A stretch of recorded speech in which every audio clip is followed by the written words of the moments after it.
I found the and I went from like 70, 80K per month to 500K in like 3 months. If you see an opportunity, you should like really go in hard, and nothing else should probably matter. This is Jacky Chou, the SEO legend. Last month, he made $374,000 with 13 income streams. And he is here today to talk about his overnight success. That took 11 years. He is the perfect example of why you should never give up. Because even when everything collapsed, our revenue went from 240K per month, 40% margins, to like 100K a month, 5 to 10% margins. It was brutal. He kept going.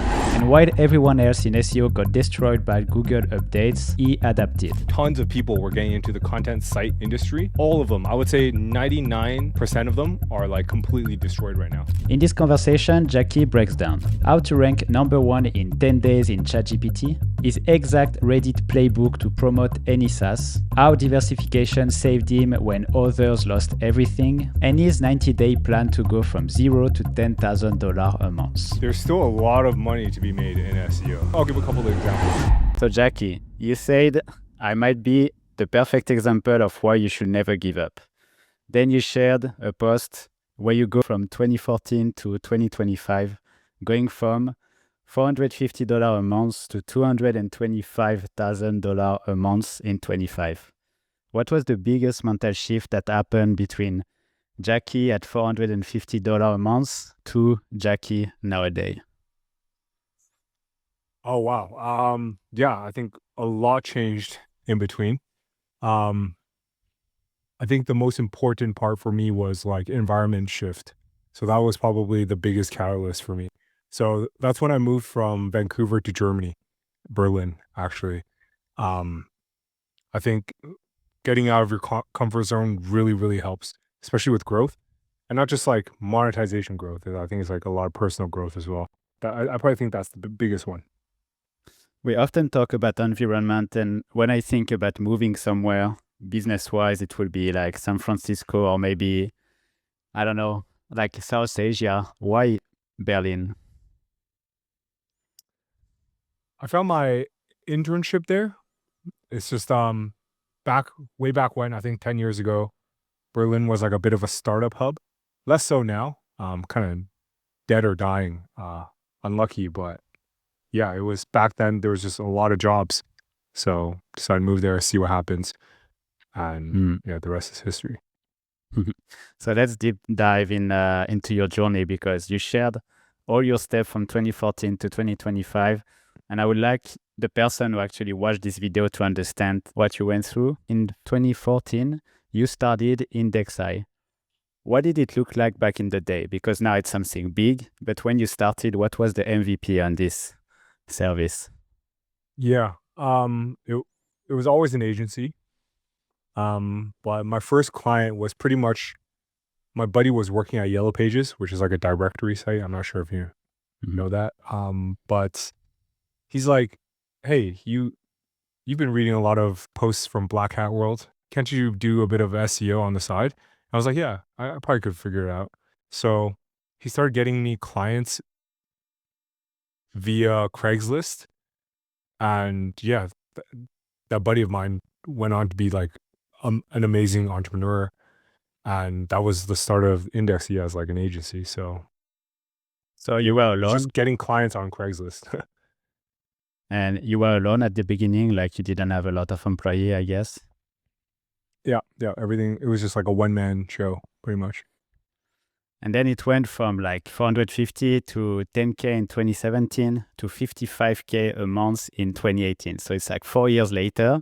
You say that you felt invisible at that point. What happened?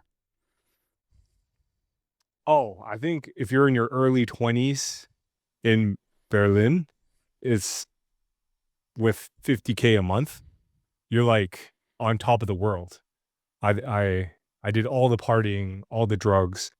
Yeah, it was an intense time in my life. I thought I was like on top of the world.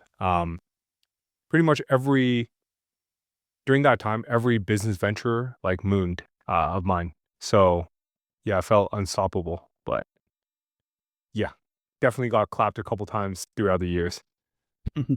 When you say clapped, I like that you use clapped every time. what is the definition for you of clapped?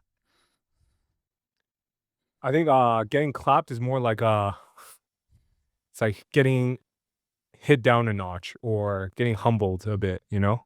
Because when you're flying high, it's like I don't know, the story of Icarus when you fly too close to the sun, and yeah, getting clapped down a bit is sometimes good for you. But yeah, just Like, getting penalized, getting knocked down. Yeah. yeah, and it's something that happen often with SEO and Google update. You get clapped a lot. Oh, yeah, I think I'm probably one of the people who gets clapped the most, actually. And it's just like across all my businesses and revenue. Yeah. You got, I think, the worst for you was when you lost 15 websites, right? Yeah. Yeah. And it was like I would say like a manual penalty. It was a manual and personal penalty. So a lot of like people who were building in public at the time also got hit at the same time. It was pretty brutal, actually. I remember Yeah. the exact moment where when it happened. I was in like the middle of Australia, barely had reception, and then I was just getting the emails that you like manual penalty, manual penalty, manual penalty. It's pretty intense. When was it? I think 2024, early 2024. Yeah. Oh, so it was pretty late because, yeah, I remember it happened to a friend of mine, but it was the medic update in, what was it, 2018? That was pretty Mhm. brutal for a lot of people, but I didn't hear about Mhm. like 2024, but yeah, that's hard for sure. Yeah. Yeah, So that was brutal. in 2020, you did your first six-figure exit. How did it feel for you? Um, I'll be honest, that one did not feel good. I don't know if people know the behind the scenes story, but we had like a drop shipping store that did Mhm. all the way up to 240K with super healthy margins at like 40%. If people want to search it, it's like you can search up Oberlo Jacky Chou and you'll find the story. It was like a drop shipping app at the time. Um, so we did super well for like a year and a half. We got kind of lazy and complacent. We kept drop shipping versus private labeling and pivoting. And yeah, we pretty much got clapped by Facebook, Facebook feedback plus iOS. I think the iOS update back then kind of destroyed us. So our revenue went from 240K per month, 40% margins to like 100K a month, like 5 to 10% margins. It was brutal. So then we ended up selling the business to private equity for like 150K, and we only got like 100K of that because they didn't earn out and then they declared bankruptcy afterwards. It was awful. Yeah, it was a brutal exit. What is your experience with this kind of amount of exit? Like, just low six-figure. Is it worth it for you? Yeah, 100%. I think I've had three, four of these six figure exits. Um, the most amount probably 300K, I believe, or 350. Um, yeah, it was a content site at the time. Sold it to Thrasio, which was like an FBA aggregator. It was like that one was an insane flip. I think I did like a 2 month hold, meaning I purchased the site, held it for like 150K, held it for 2 months, and then sold it on to like a larger player. And yeah, also thought I was king of the world at the time. But yeah, a lot of these exits. Ah, that's amazing. And then in 2021, you reached six-figure amounts. What happened that year? Because you went from like 44,000 a month to 200,000 a month. Yeah, I believe that was COVID time, right? Yeah. COVID time. COVID was an insane time in my life. I think everyone was stuck indoors, so I think I quite literally worked 16 hours a day every day for like a year and a half, or whenever the lockdowns were in Europe. I don't know if it's a year or a year and a half. It was like an extended amount of time. I did everything during that time, like day trading stocks, crypto, flipped watches. Um, Ecom was flying. I have like a private label company called Far and Away. SEO business was doing well. Everything was like doing well because everyone's stuck indoors. So that was yeah, COVID was a very lucky time because like if I was stuck at home anyways, might as well do something productive.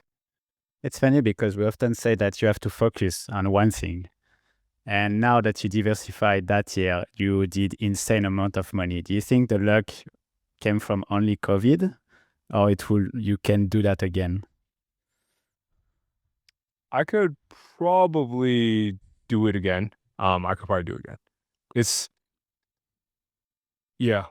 I think I'm a huge fan of diversification, actually, because especially in my industries, which is like I consider high risk, high volatility industries like SEO, affiliate. Yeah, like if you don't take money off the table, just look at my peers in SEO. I don't know if you were around during that COVID time, but like tons of people were getting into the content site industry. All of them, I would say 99% of them are like completely destroyed right now. They would have they're probably down 90% in terms of like enterprise value. And that's just all because they didn't take money off the table. They didn't do the exits. Several of them I've suggested personally to sell, and they just like diamond hands it and just got clapped. But that's just Yeah, life, right? I feel that. I started affiliate SEO in 2016, got clapped a multiple time, and I actually exit this year. Like the last big website I had, I did a six-figure exit. I think a lot of people got tired of that. And that's one of the questions I want to ask you, like, how can you stay in SEO right now? Like after everything that happened? There's still a lot of money to be made in SEO. I'll give a couple of examples. There's several industries where AI mode, ChatGPT won't touch. They won't even like give you an answer. So like it's just the high risk, not safe for work, um, morally wrong industries. They'll never give you an answer. So these are the industries where SEO thrives. So like casino, CBD, I don't know, drugs, adult. You can go nuts. The money is still like I would say 90% there still. Whereas like industries where in the consumer space, like best protein powder, that's gonna get like rocked it's already rocked. But yeah, there's still a lot of money to be made in SEO. And then now it's just pivoting, right? It's just shifting to LLMs now. Yeah, we'll talk about that later. Let's finish your journey, but I'm pretty Yeah. interested about these two topics that you said. Um, so you started daily video in 2023 with YouTube.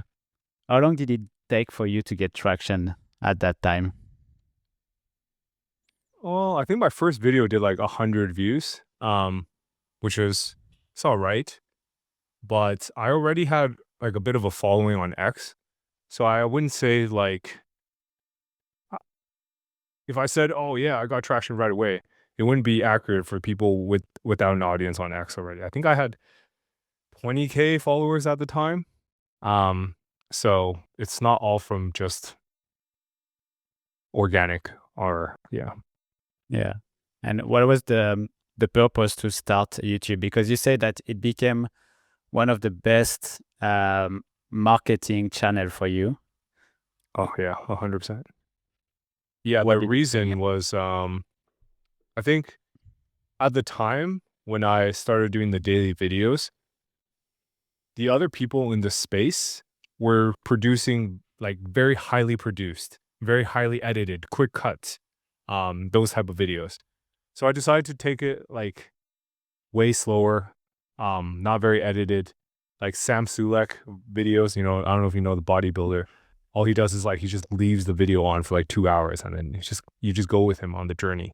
So yeah, that's what I did, and my execution is pretty bad, but I think I'm consistent if anything, because I'm pretty sure if any other creators did a daily video for 2-3 years, they have better success than me in terms of absolute subscriber growth.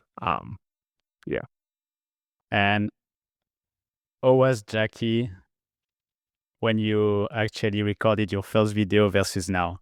Did you improve a lot the way you talk, the way you present yourself? Did I improve a lot? I was definitely nervous. I remember I was in Slovakia, I believe. I still remember it because I was like couldn't sleep the night before. I was like, oh, I have to do this video tomorrow. Um, yeah, it was all right though. I think way easier. It takes a lot less time to prep for episodes. Probably takes like 20 minutes now. I think the first episode took like 2 hours to like think about what I want to say without a script. So 2025, we almost finished. You are doing an average of 221,000 a month. And you just shared that last month you made $374,000. So in November 2025. I wanted to go through all these steps for people to understand what it takes to actually post this kind of amount of money on X. And I think it's really important because we often talk about overnight success on YouTube. We often share like the easy win, the shortcuts, but I think it's important to show what it takes. Like it's 11 years of going through multiple business to get where you are now. So do you think for you it's important to try a lot of things before actually finding what works for you? I think so. I think it's mostly because of my industry though. I think a lot of people, if you have high conviction in your industry in terms of longevity, I think it's okay to have like like fewer swings. But I think if you just graphed out my revenue from the last 3 to 4 years or so, it's extremely volatile. Um, I went from I don't know if you saw this, but I went from 500K to like 500K revenue per month to about like 200, maybe even like 150 or 180 in the span of like 3 months. I don't think people understand what kind of actions you need to take when you take I think what is that, like a 60% haircut on revenue, which is unbelievable. Like you have to reorganize your team. You have to run projections. You have to it's a lot of cost cutting, and cost cutting is painful. Like I had to break out my credit card statements and like, all right, this needs to go, this needs to go. Yeah, it's unbelievably painful. I wouldn't wish on anybody, but that's why I am so diversified nowadays.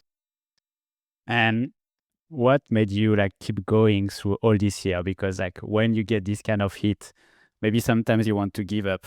You probably went through a lot of Google updates that killed website or made you doubt about any skills that you had. What kept you going at that moment? Oh, I mean, I think that's probably my like A+ skill is probably to like um yeah, consistency, right? I just keep going.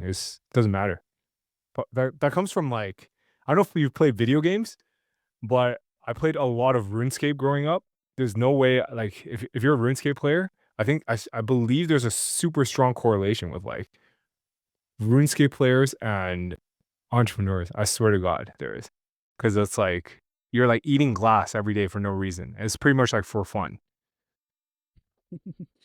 So what is the thing that you got from playing that game? Oh, it's probably just like grinding. Yeah, like the whole aspect of grinding. Like if you're willing to cut a video game tree for like 6 hours a day in your when you're 12, you're gonna go on to do great things. You know. Okay, so maybe that's the key to success. I see a lot of pattern like that, like people who are like pretty good gamer usually are really good at online businesses because it's quite the same thing. Like you just have to push forward on the screen and nothing happens for a while until you get like some success that looks like dollar coins on your Stripe account. Yeah, exactly. It's just instead of in-game currency, it's just US dollars. You know, on Stripe. So now you diversified a lot. Like if I see your post that you made, like you have what, 1, 2, 3, like probably 11 source of income, and a lot of them now are SaaS. Yep. What was the switch between, well, what you did before and getting into SaaS, and how did you actually succeed so fast?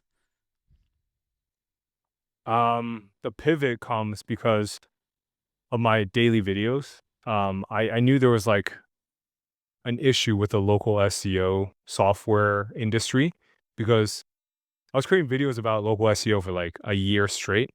And I knew there was some holes in the market, meaning like there's definitely a demand for some businesses.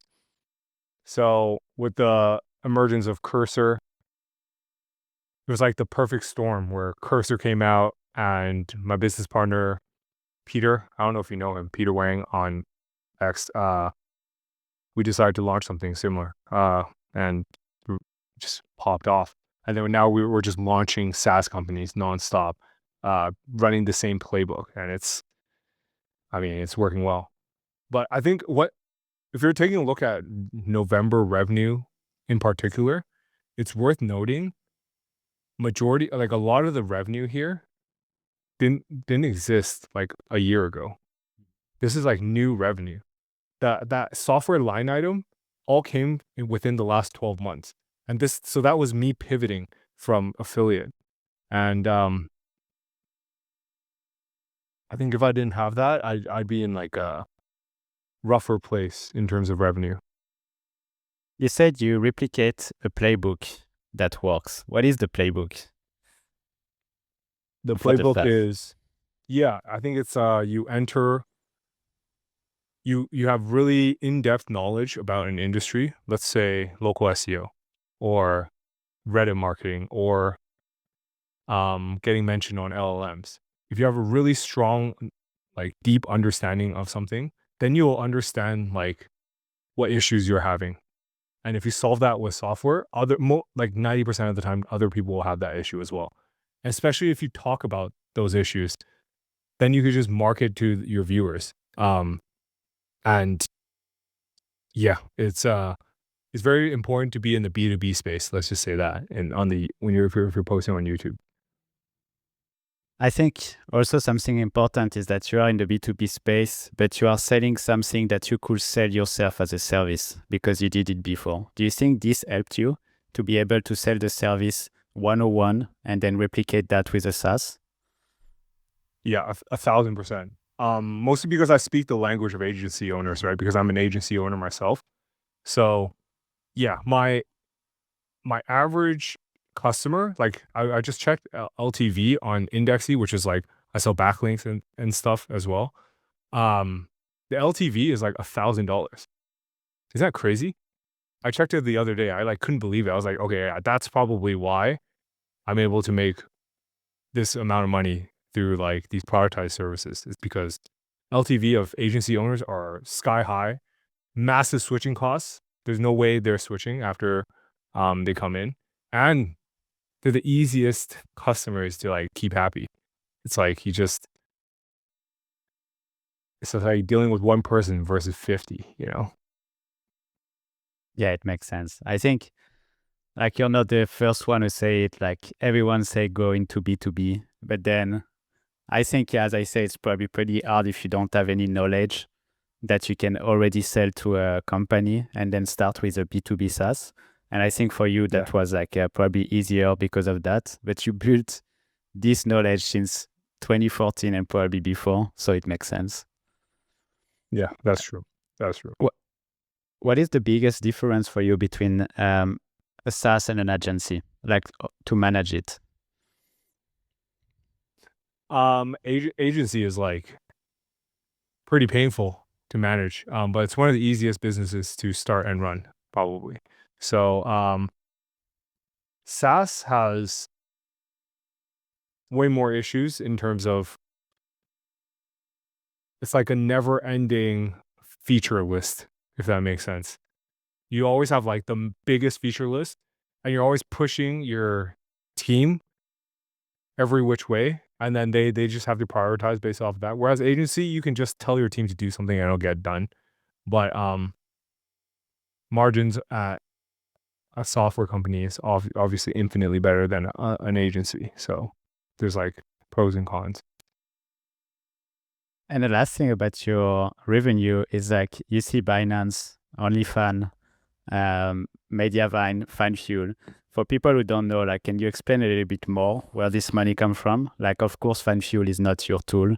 Mediavine is not your tool, just to explain a little bit more.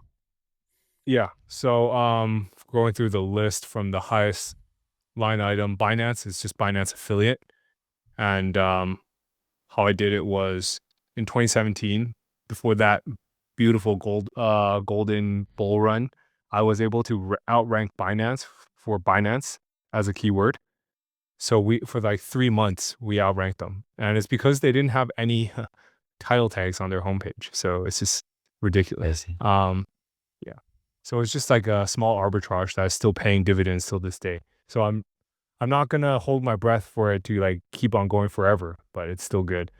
In terms of OnlyFans, it's just I send OnlyFans traffic to like a network, and they work with agencies, and that's it. So we rank for OnlyFans keywords on Google.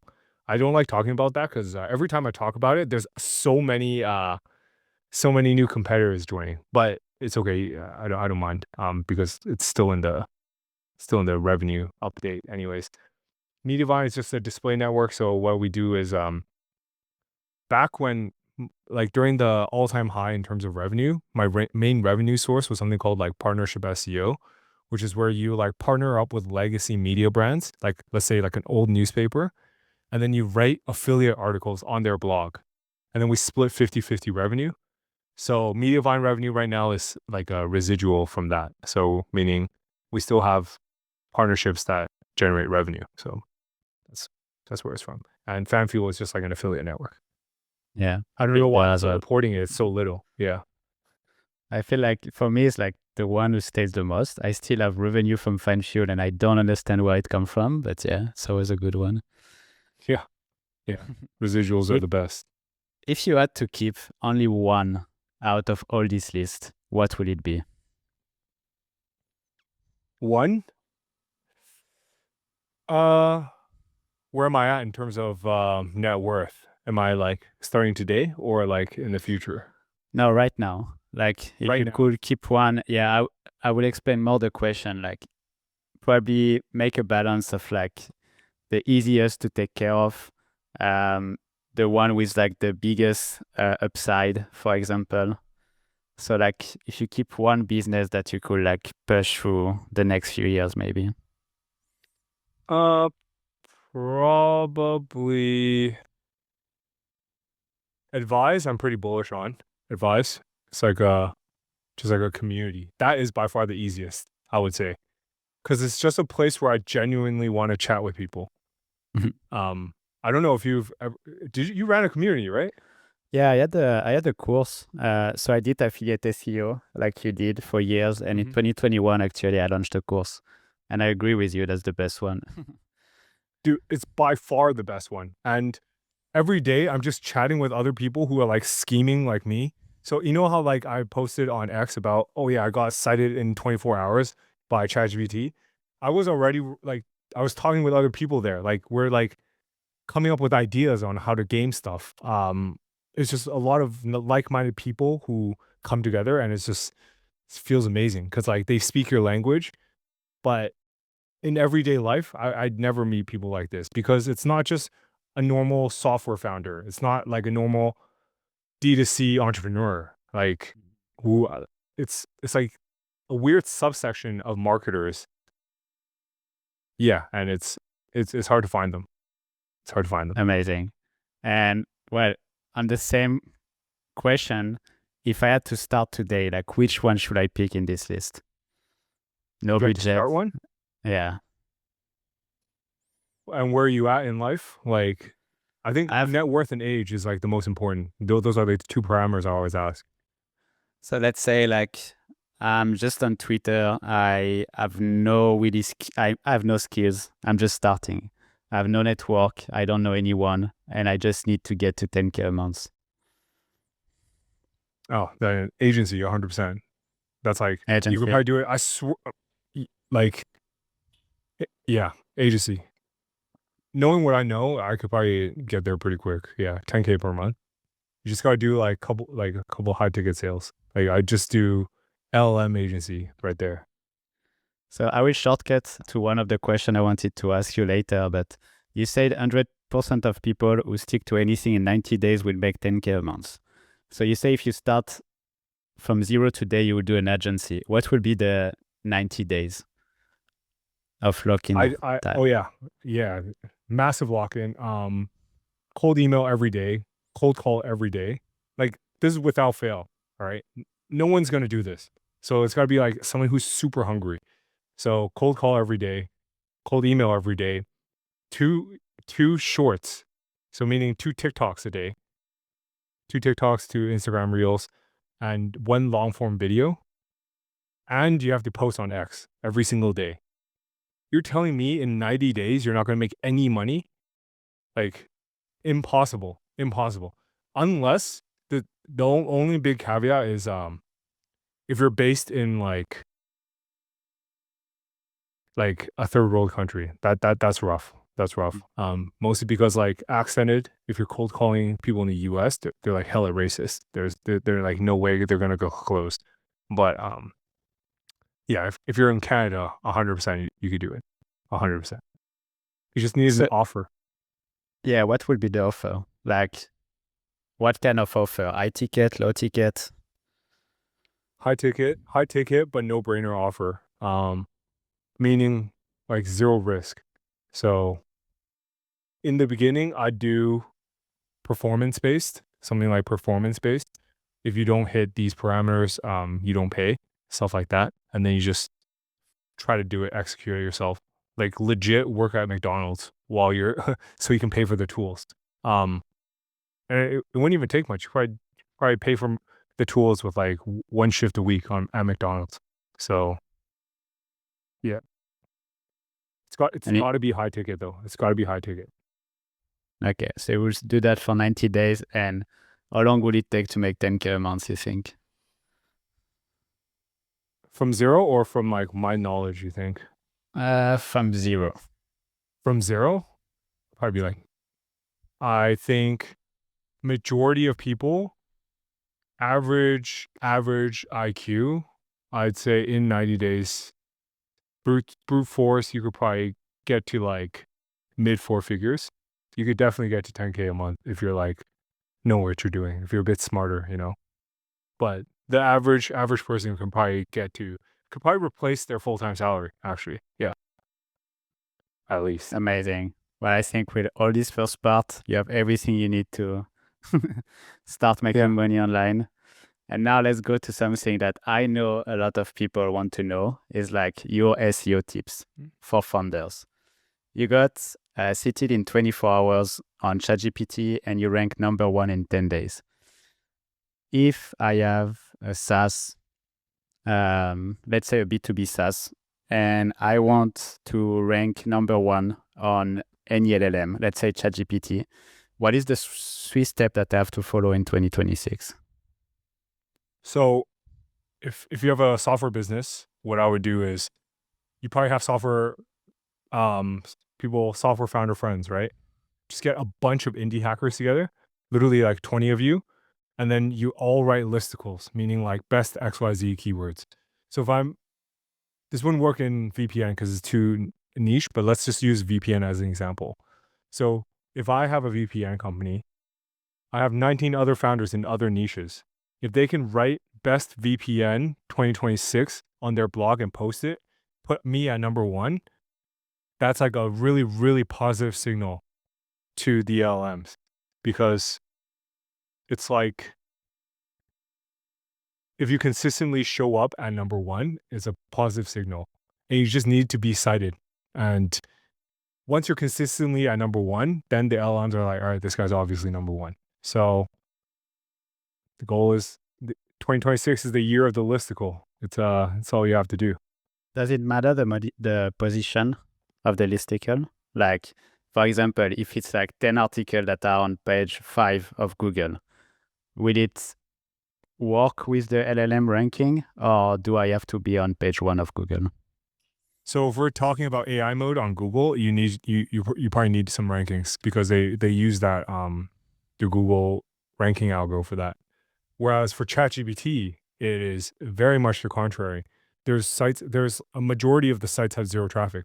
So if people want to check it out, they should all take a look at Ahrefs, they did a recent study of like 35K URLs, cited URLs. I think it was like 50% of them have zero traffic. The domains have zero traffic or something like that. It's ridiculous. Um, so ChatGPT still hasn't figured it out. Google hasn't really figured it out either. This is probably like the gold golden years of LM citations right now.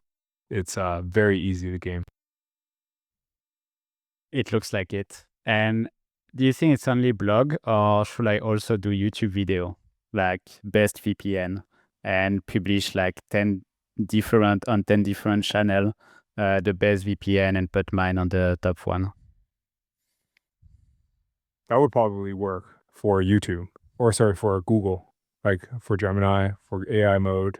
I don't know about ChatGPT actually. ChatGPT is citing Reddit a lot, so I'd say get on Reddit. I think as of right now, Reddit is the easiest to game in terms of everything we just mentioned, and it also helps with LLMs. So people should just look into having one account and then just shilling your own services on there. So what will you do, like create post or answer to post? Comment, and buy upvotes. Upvotes are so cheap right now.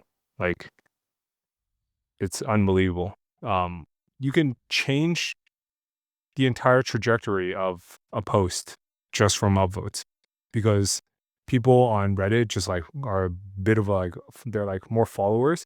So let's say you have a post on Reddit, you post on some unknown subreddit, you start getting some hate. If you start buying upvotes for it, for some reason the narrative changes and then eventually it'll become more and more and more positive because there's upvotes on it. It's weird. That's crazy. And can you give me Yeah. a price? Like how much does it cost, for example, to buy, let's say, 10 upvotes?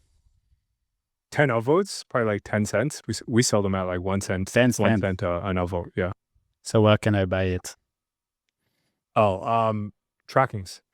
It's like it's one of our businesses. But there's lots of service providers out there. I doubt people will find it as cheap as ours because it's just our accounts, right? So And this is crazy actually, because I know a lot of people like not even talking about SEO, but just trying to promote their SaaS on Reddit. And I think buying a votes will be a big win.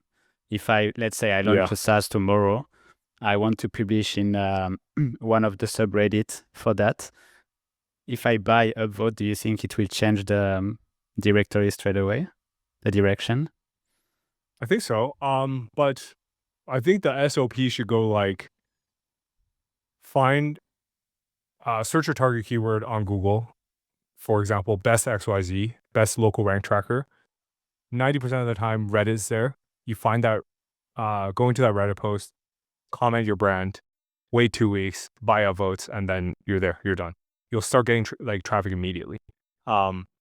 If that Reddit post is locked, which is very common, what you do is you go into the same subreddit, and then you ask the question, "Hey, what's the best local rank tracker in 2026?"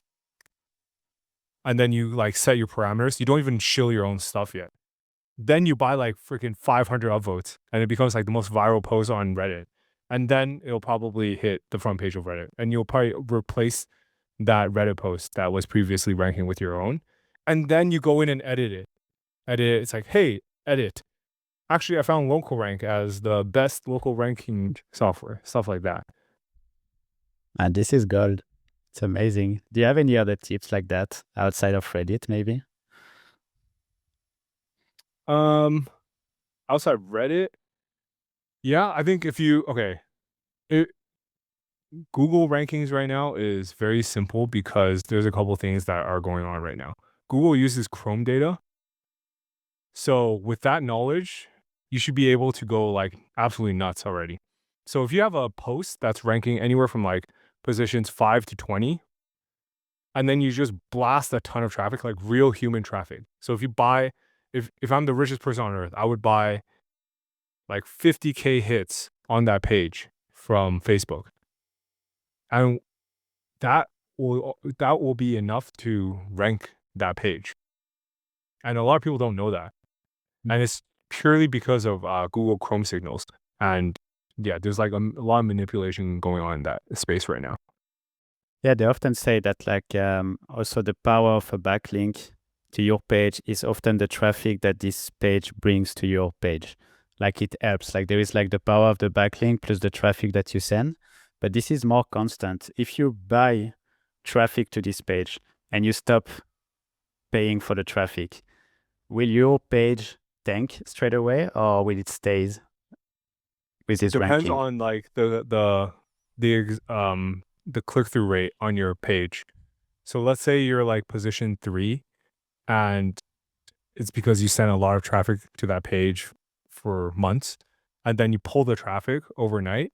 However, people are still clicking on that site naturally. It probably won't tank because there's like enough natural signals to keep it up there. Whereas if your site is super trash and people click in and they're like, oh, this is the scammiest product on earth, and then they pogo stick back into the search results, then you're probably cooked. Okay, good to know. Now let's switch to another topic. You're an expert into that as well.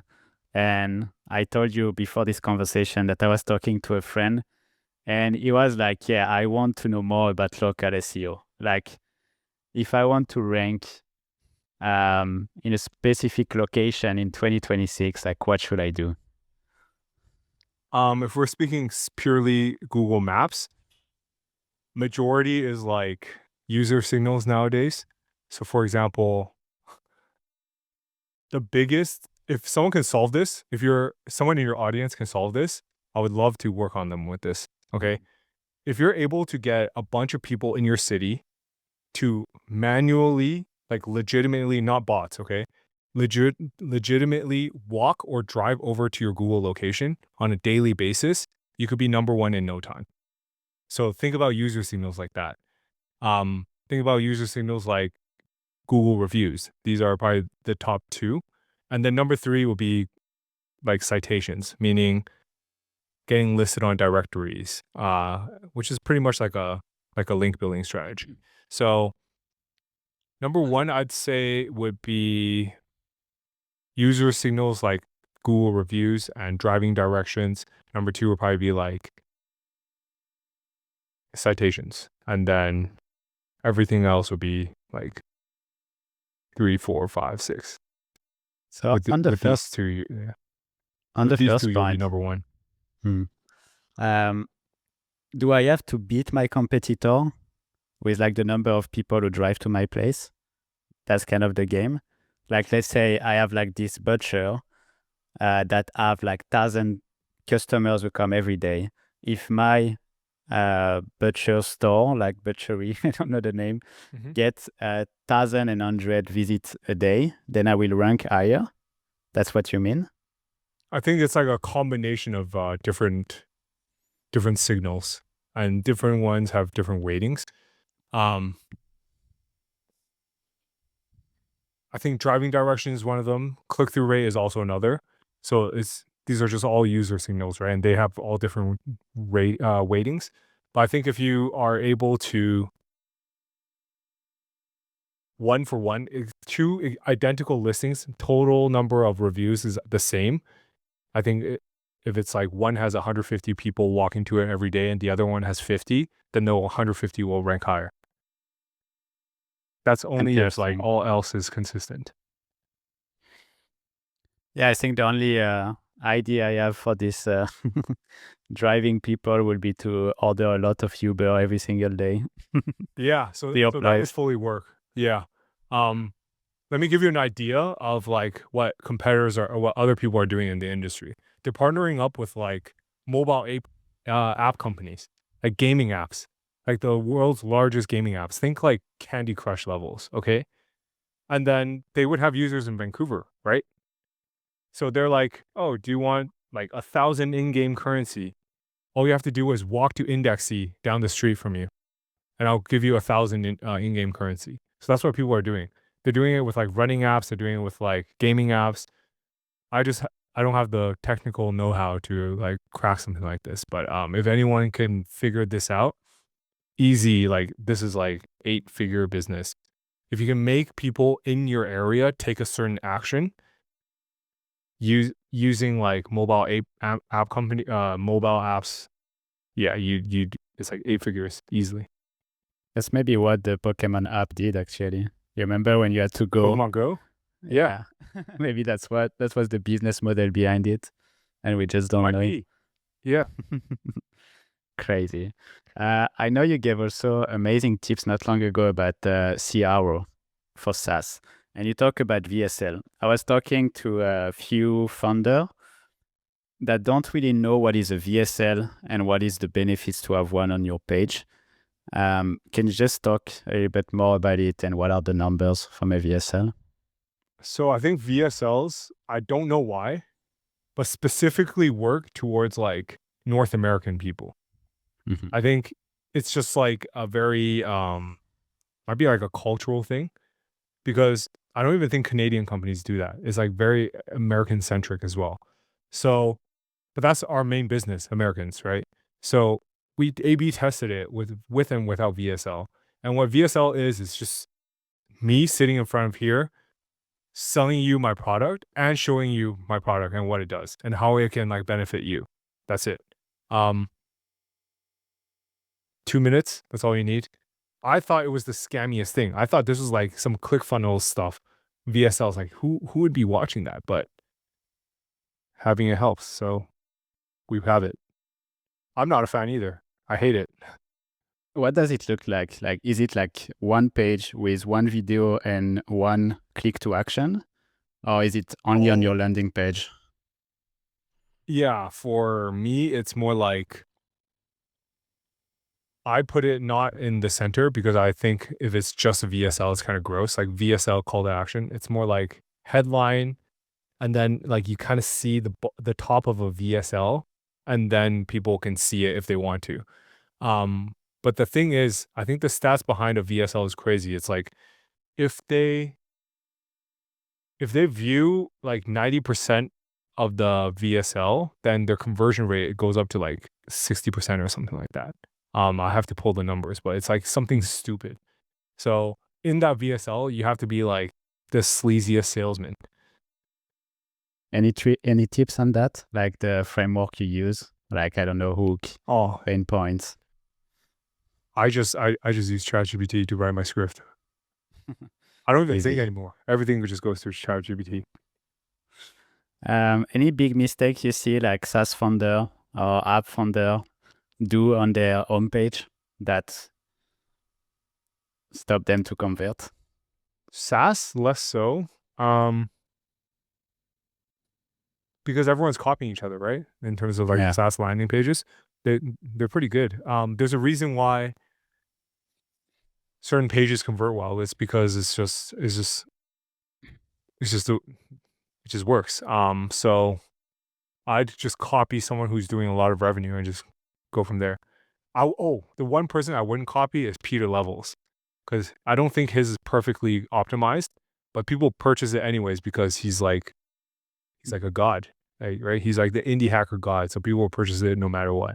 Um, so that's Yeah. the only person's landing page I wouldn't copy. I have a statue of him in my bedroom, actually. Actually, yeah, I pray to him every night before I go to sleep. We all do, actually. You talk about something, and I'm really interested by that topic. Niche website got clapped, so you pivoted. Um, it happened a lot to me. It happened a lot to a lot of friends, and I think you're right in the fact that casino and all this kind of topic that ChatGPT or any AI will never go to are probably the one who work the best, because that's the one where I see my friend on Instagram buying new cars and living in crazy places. So it probably works. What are the new thing to do if I have like SEO and affiliate skills? How can I make money in 2026? Well, SEO and affiliate skills. It's got to probably, if you haven't already, it's got to be something with AI. So a lot of people have moved on to AI. But affiliate skills. People are still making money from Parasite SEO. It's less so like your own sites nowadays. with that skill set,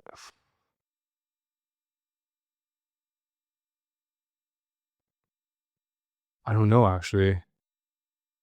I'd probably say like stick to SEO and just go into the sketchy niches. But um, What do you think about YouTube affiliates? YouTube affiliate sucks. I think Yeah. oh, I don't know if you've been seeing these. Oh God, okay. These are definitely ex SEO people. But like AI avatar videos, like oh my God, these guys are 100% ex SEO people. Cause like it'll be some super sad story or like I'm a like a Dubai tycoon's like mistress and like here are the health supplements he makes me take. And then it's like, I don't know, some drop shipping brand. I saw that in the train. There was this woman listening to this video really, really loud. And it was this fake AI story about like, oh, my cousin got a heart attack and, he was hopeless. He didn't know what to do. And then he took this supplement and it was probably omega-3 or something like that. Yeah. And I listened to that and it's probably like targeting boomer because it probably works It a lot. works But though. yeah, crazy. Yeah, it works. It works. I don't know if people have done that already, but I've already instructed my parents on the dangers of AI Mm. and like not believing these stuff. It's I had a crazy. call. I had a call with them, and I said like, if I call you one day, even with my face, that I'm weird, ask me question, that only you know, because Hmm. I'm sure it will happen. So yeah, they have to be careful with that. Yeah, I 100%. I asked on Twitter what question I should ask you, and few questions were, how do you manage all of that? Because you have a lot of different stream of revenue. Like, how do you do that? How many people work for you? Um, Directly work for me, probably 13 people now. Up like one or two from the year before. So that's how I do it. I delegate pretty well, I'd say. Um, Anytime I have to do anything more than once, I probably just delegate it. That's it. And It's not that hard, really. I think Systemize everything. you say that because you're probably 10 years in, but what is the biggest thing that you learn about delegating? Oh, like the things you delegate will never like the tasks you delegate, they'll never be executed up to your standards. So you have to be okay with like subpar work, and you just need to be okay with it. It'll never be up to code, never. So it just needs to be good enough, you know? That's a good one. And how long do you work nowadays with all these things that you have to take care of? Depends. I think some days, I think like for example, yesterday I was pretty hungover. Probably worked like 3 hours, whereas today I was up since like 7 a.m. It's like 5 p.m. now. Yeah, really depends. Depends on how I feel that day. If I'm motivated, if there's like any opportunities, and my opportunities are measured like on a daily basis. It's crazy. So like I launch new offers like on a weekly basis for people who already watch me. They know. That's crazy. Yeah, you Yeah. maintain like quite a good cadency with like YouTube video, Yeah. which is something big. Yeah, I think with YouTube, one thing I want to say is like my average views isn't crazy. It's like 1,000 views. All right. People would scoff at that. But if you think about what that means, if the same 1,000 people come back to your video every single day, you know how many like conference rooms that fills? Mhm. And they're all in the US. They're not like in third world countries. These are people with buying power, and most of them are agency owners. Okay. If you sell them any product, it's just one and done. If you're able to, of course.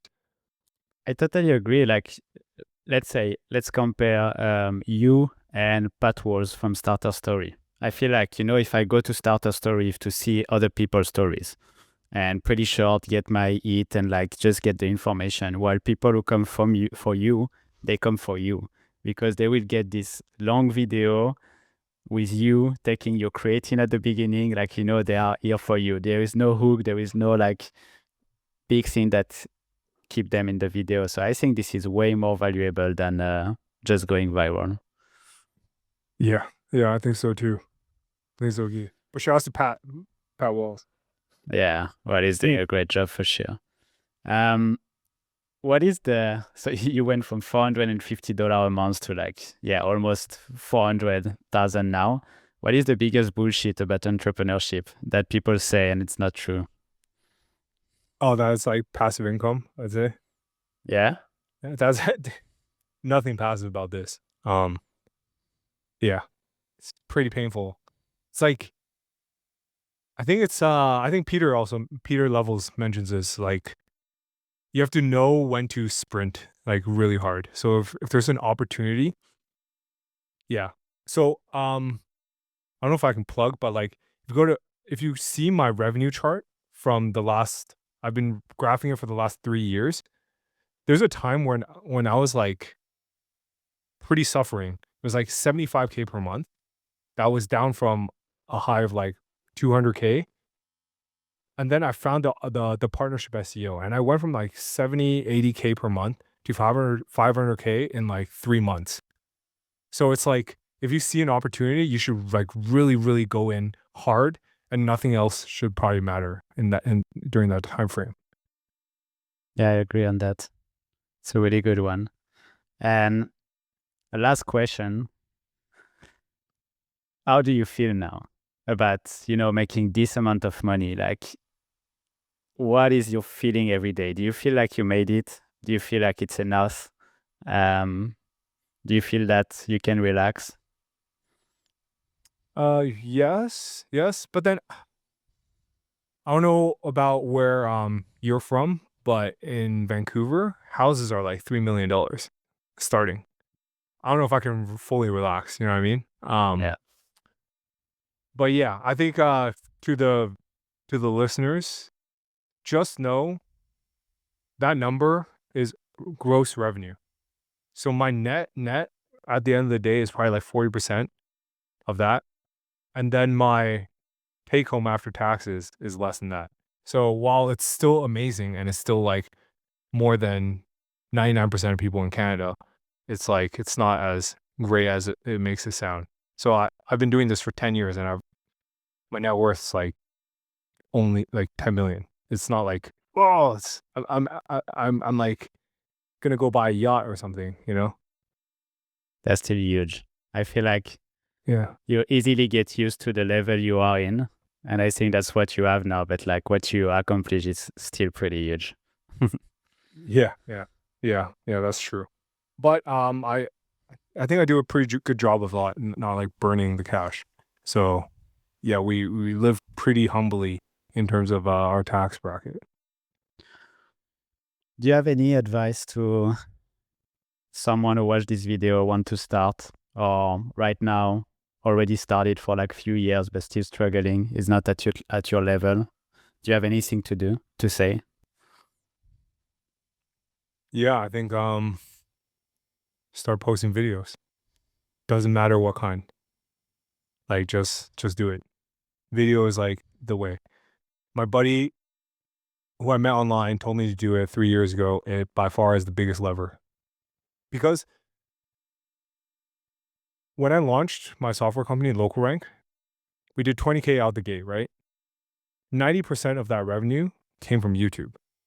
90%. You know, our launch video did like 1K views. My launch tweet on X did like 50K views. But only 10% of the revenue came from that. That's just all I'm gonna say. You can shit talk all you want on X, but I'll take the 1K views on YouTube any day. That's crazy. 90%. Of the revenue. But yeah, Yeah, it's like a very healthy chunk. And we attributed via coupon codes, so it's like I'm not even making it up. Yeah. Well, Jacky, thank you very much for your time. Yeah, take it easy.